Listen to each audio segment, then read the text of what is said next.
Hello everyone.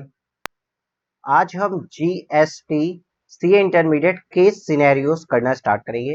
Daily एक एक question के वीडियो आपको यहाँ मिलेंगे जो लगभग 10 से 15 मिनट तक की वीडियो होगी, लेकिन इसमें आपके बहुत से कंसेप्ट्स का रिवीजन हो जाएगा।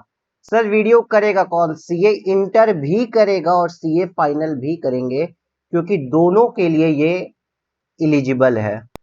एलिजिबल दोनों के लिए ही है, क्योंकि जो चीजें इंटर में है वो फाइनल में भी तो है। तो केस बेस्ड सिनेरियो को आप यहां देख सकते हैं। फर्स्ट क्वेश्चन पे आते हैं और इसका सॉल्यूशन अपडेट भी किया गया है। इस वाले क्वेश्चन का एक सॉल्यूशन अपडेट किया गया है, जो डिफरेंस ऑफ ओपिनियन आप कह सकते हैं, कुछ भी कह लीजिए, उसके बेसिस पे अपडेट हुआ है। आइए क्वेश्चन को करते हैं। Mister P, registered taxpayer under GST, is engaged in trading of various types of consumer goods. His turnover in the preceding financial year was below the threshold limit liable to get registration. Sir यहाँ पे क्या हुआ? देखो, एक है mister P, ये trader है भाई साहब, ठीक है, ट्रेडर है, और ये रजिस्टर्ड पर्सन भी है, रजिस्टर्ड पर्सन भी है, ये याद रखिएगा। और जो प्रीसिडिंग फाइनेंशियल ईयर था ना, पिछले फाइनेंशियल ईयर में इनका जो टर्नओवर था वो बेलो द थ्रेशोल्ड लिमिट था। बेलो थ्रेशोल्ड लिमिट था, चाहे 10 लाख कहिए, 20 लाख कहिए, 40 लाख कहिए, बिलो थ्रेशोल्ड लिमिट था। और ये बहुत इंपॉर्टेंट लाइन हो जाती है। ठीक ठीक है। He has issued various bill of exchange, unsecured debenture and promissory notes in the course of business activities. ठीक है। Further he also engaged in betting activities. Sir ये betting activities में भी engaged है। चलिए सर आगे पढ़ते हैं। During the month of April in the current year he availed following services. मतलब ये इनपुट सर्विसेज के बारे में बात करता है। इन्होंने वेरियस इनपुट सर्विसेज ली हैं। कौन सी इनपुट सर्विस ली? तो ए नंबर ली GTA service from XYZ transporters.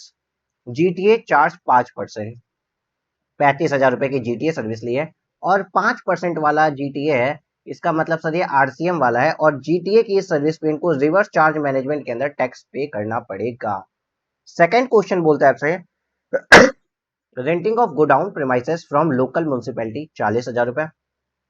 अगर गवर्नमेंट किसी रजिस्टर्ड बिजनेस एंटिटी को कोई सर्विसेज देती है तो वहां पे आरसीएम में टैक्स लगता है, तो सर यहाँ पे भी 40,000 रुपए पे आरसीएम पे टैक्स आएगा। और third, legal service availed from a firm of advocate, 50,000 रुपए। तो सर 50,000 रुपए के जो एडवोकेट से सर्विसेज लिए हैं, एडवोकेट की सर्विसेज भी सर आरसीएम में टैक्सेबल होती है, लेकिन यहाँ पे ये आरसीएम में नहीं आएगी। हम आपको क्वेश्चन करवाते हैं। आपसे एक क्वेश्चन में पूछा है, determine the value of taxable services under reverse charge mechanism. इसका क्वेश्चन का आंसर अपडेट हुआ है। पहले आंसर ए था 35,000, बट अब करेक्ट आंसर बी है 75,000 रुपीज। किसी ने पहले पढ़ लिया हो तो कृपया करके क्वेश्चन में यहाँ पे आ जाएगा। मैं दोनों का रीजनिंग भी दूंगा। आइए आपको इंस्टीट्यूट की बुक पढ़ाते हैं। सर जी पहुंच चुके हैं हम लोग। देखिए ये आईसीएआई की ही बुक है। आईसीएआई की बुक से हम पढ़ा रहे हैं आपको entry 7, service provided to business entity.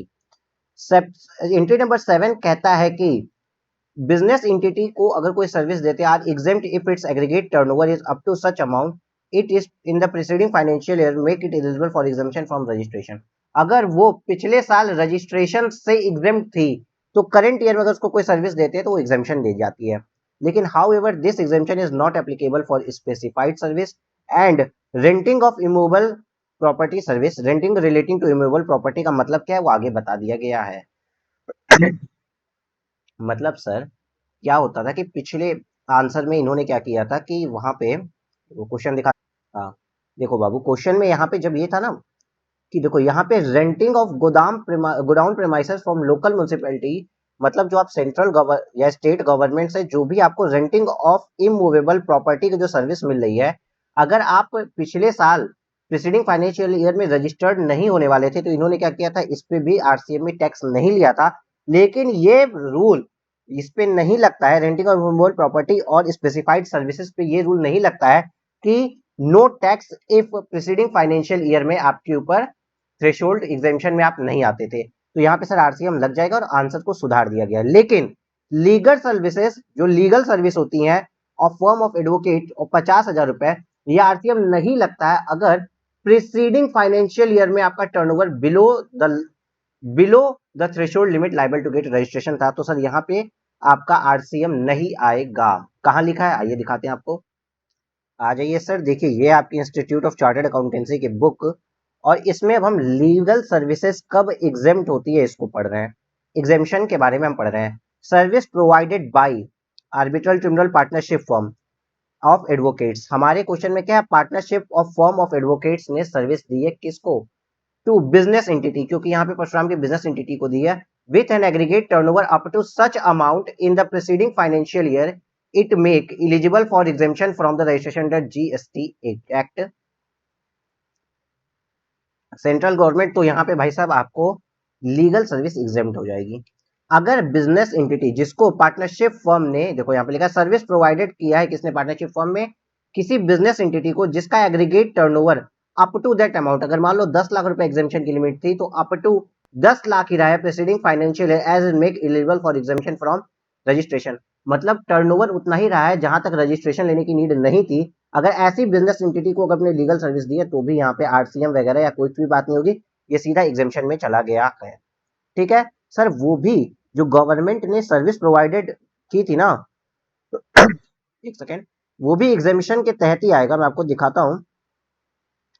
Service provided to by government, कहीं अगर आपको, हाँ देखिए, सर्विस प्रोवाइडेड बाय गवर्नमेंट, तो service provided by central government, state government, union territory और लोकल अथॉरिटी, आपके केस में म्युनिसिपल ने किया था, टू अ बिजनेस एंटिटी को with an aggregate turnover up to such amount to the preceding financial make eligible for exemption from registration under CGST act 2017, मतलब वैसी business entity को अगर गवर्नमेंट भी कोई सर्विस देती है कि पिछले साल जो business entity preceding financial year में रजिस्ट्रेशन के लिए लाइबल नहीं थी तो एग्जेम्प्ट हो जाता है, लेकिन मजे की बात यह है, this exemption is not applicable for specified services and renting of immovable properties, इसलिए इमूवेबल प्रॉपर्टीज वाला एग्जेम्प्ट नहीं हो पाया, वहां पे आपका टैक्स लग गया था और वो आरसीएम के अंदर टैक्सेबिलिटी आ गई थी।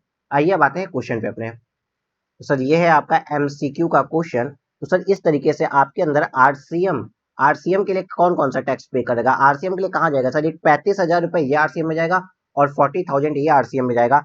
आपसे क्वेश्चन का आंसर आएगा 75,000, that is 35,000 plus 50,000 rupees, sorry 40,000 rupees, ये 40,000 है ना, 40,000 पे 75,000 आपका आंसर हो जाएगा। क्लियर, यस सर क्लियर है। अब आइए आगे बढ़ते हैं। ही sold a car used for personal purpose for rupees 1 lakh, he dispose, देखो अगर पर्सनल पर्पस के लिए कोई भी कार डिस्पोज ऑफ कर दे तो आप ओला पे भी सेल करते हैं, तो अब क्या मतलब है, आप जीएसटी थोड़ी पे करते हैं उसका, क्योंकि आप कार बेचने खरीदने का बिजनेस नहीं कर रहे थे, बस आपने अपनी पर्सनल इफेक्ट वाली चीज को बेच दिया है। He dispose off its old computer of 60,000 on which no ITC was claimed, he also give away his stock of old consumer goods amounting to 75,000 on which he had claimed ITC to an orphanage home। पता होगा आपने एक चीज पढ़ी थी valuation number chapter में, sir valuation में पढ़ा था कि अगर आप किसी चीज का ट्रांजैक्शन करते हो तो सर अगर उस पर आपने आईटीसी ली है, अगर आप किसी को फ्री में भी दे देते हैं तो आपके कॉस्ट का 110% वैल्यूएशन करना पड़ेगा, अगर अगर अगर उस कमोडिटी की वैल्यू नहीं पता चल रही है। यहाँ पे आपने जो ओल्ड कंज्यूमर गुड्स ऑर्फनेज को दे भी दिया है, भले ही वो आपने फ्री में दिया, लेकिन उस पर आपने क्लेम किया था कि आईटीसी, देखो यहाँ लिखा आईटीसी क्लेम किया था, इसलिए इसका वैल्यूएशन तो होगा, या फ्री में नहीं दे सकते, वैल्यूएशन होगा। और यहाँ पे दिया हुआ है कि 75,000 रुपए की वैल्यू थी, तो इसका वैल्यू मान लिया जाएगा 75,000 रुपए था, और इस 75,000 रुपए पे जीएसटी किसको, बिजनेसमैन को पे करना पड़ेगा, भले ही फ्री में दिए हो फिर भी गवर्नमेंट नहीं मानेगी, आपको 75,000 रुपए पे जीएसटी पे करना पड़ेगा। ठीक ठीक है सर जी, आगे देखते हैं। आगे आते हैं, he received goods on 1st May, which what are the liable to tax under reverse charge? Invoice was issued on 5th May and payment for the same was made on 6th June। देखो he received goods on 1st May, भाई साहब 1st May को इनको एक goods मिला है, that are liable to tax under reverse charge, जो कि रिवर्स चार्ज के अंदर लाइबल है टैक्स होने के लिए, रिवर्स चार्ज के अंदर लाइबल है टैक्स होने के लिए। देखो he received goods on 1st May that are liable to tax under reverse charge, ठीक है। Invoice was issued on 5th May and payment of the same was made on 6th June।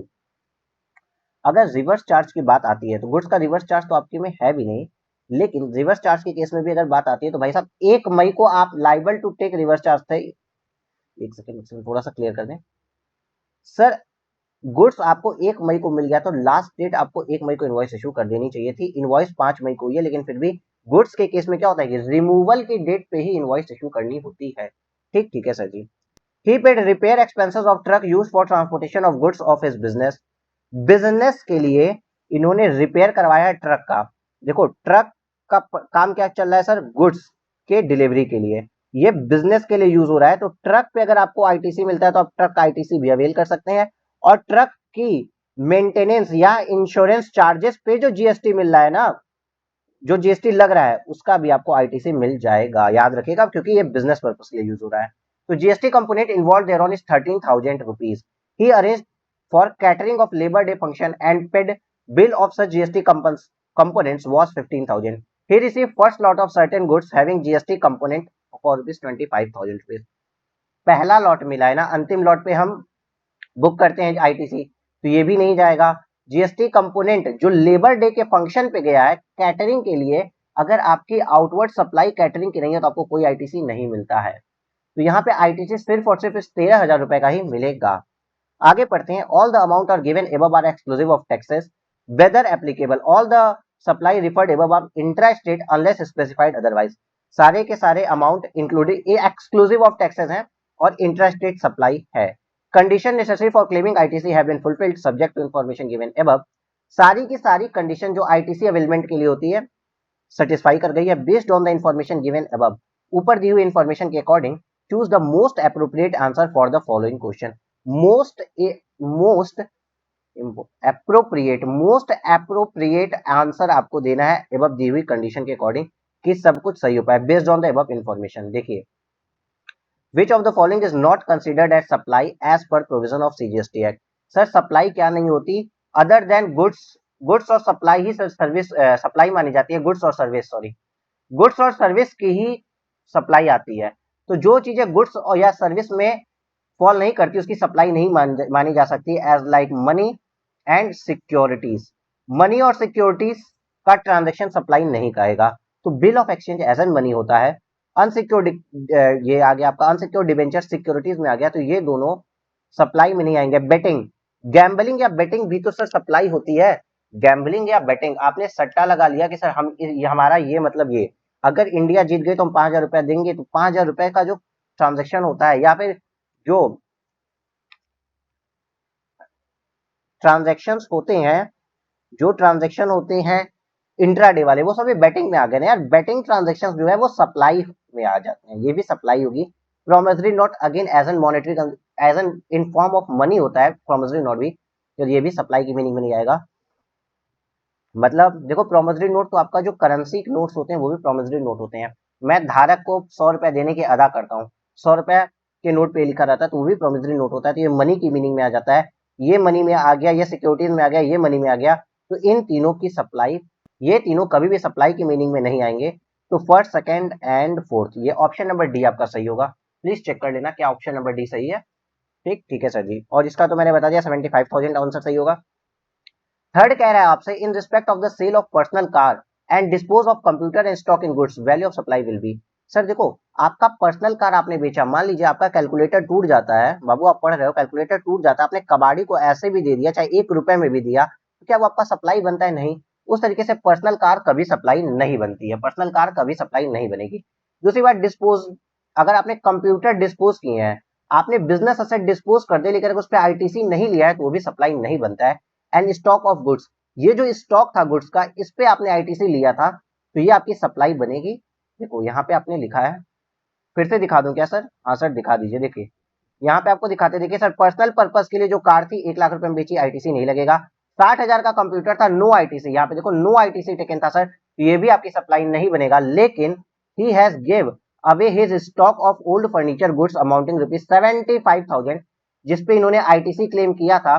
Sir ITC claim किया था तो ये 75,000 रुपए आपका बन जाएगा यहाँ पे सप्लाई। तो सर यहाँ पे 75,000 भी आंसर आ जाएगा। ठीक ठीक है। नेक्स्ट क्वेश्चन पढ़ते हैं sir. Time of supply of goods received by mister Pashupati is. Time of supply of goods received by mister Pashupati. Sir ये कौन सा क्वेश्चन है टाइम ऑफ सप्लाई का? ये रहा सर, मिल गया सर ये चीज। टाइम ऑफ सप्लाई यहाँ पे देखिए, पढ़िए। He receive goods on first May that are liable to tax under reverse charge. Sir 1 मई को गुड्स आ गया तो टाइम ऑफ सप्लाई इनवॉइस की इशू की लास्ट डेट हो जाती है। अगर इनवॉइस इशू हुई हो तो इनवॉइस की डेट या last date of issue of invoice. Last date of issue of invoice क्या थी सर? 1 मई थी। भले ही 5 मई को हुआ उससे कोई मतलब नहीं, पेमेंट जब भी गया कोई मतलब नहीं।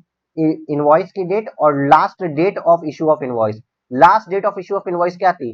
1 मई। तो टाइम ऑफ सप्लाई कहाँ आ जाएगा सर? 1 मई आएगा। 1 मई मेरे बर्थडे के दिन आ गया आपका time of supply. Clear? Clear है सर। लास्ट क्वेश्चन बोल रहा है आपसे, compute the amount of input tax credit that can be claimed by mister Pashupati. ITC mister Pashupati को कितना मिलेगा? हमने कहीं ना कहीं कैलकुलेट किया है सर। देखो इतने बड़े क्वेश्चन को हमने कहीं ना कहीं कैलकुलेट किया था आईटीसी, तो हमने निकाला था सर। देखो केवल 13,000 रुपए का ही आईटीसी मिल सकता है। कैटरिंग वाले पे आईटीसी नहीं मिलेगा, और जिसका फर्स्ट लॉट मिला है उस पर भी आईटीसी नहीं मिलेगा जब तक लास्ट लॉट रिसीव ना हो जाए। 13,000 रुपए जो ट्रक की मेंटेनेंस का था उस पे हमको आईटीसी मिलेगा। तो सर यहाँ पे आंसर आएगा मेरा 13,000 रुपीज का हमको आईटीसी मिलेगा। 1.5 का 13,000 रुपीज यहाँ आंसर आएगा। देखो ये सही है, आंसर हमारा सही हो गया। जीएसटी का first MCQ case based scenario जो हमने पढ़ लिया। अगर आपको इनकम टैक्स में भी प्रॉब्लम आएगी तो आपको पता है हमारी अभ्यास सीरीज जहां पे 40 आवर्स के अंदर हम पूरी अभ्यास सीरीज में सारे क्वेश्चंस का बेटा पिक्टोरियल प्रेजेंटेशन करके कंसेप्ट पढ़ाए हैं, सारे कंसेप्ट का। ठीक है, 210 प्लस क्वेश्चन आपके क्लास में सॉल्व हो जाएंगे। आप इसका इमीडिएट एक्सेस कभी भी ले सकते हो। मेरी गारंटी बहुत ज्यादा हेल्पफुल करेगा और आपका एग्जामिशन दिलाने के लिए 100% एलिजिबल कोर्स है ये। ठीक है सर जी, तो तब तक के लिए टेक केयर, बाय बाय, और नेक्स्ट वीडियो को भी जरूर देखिएगा।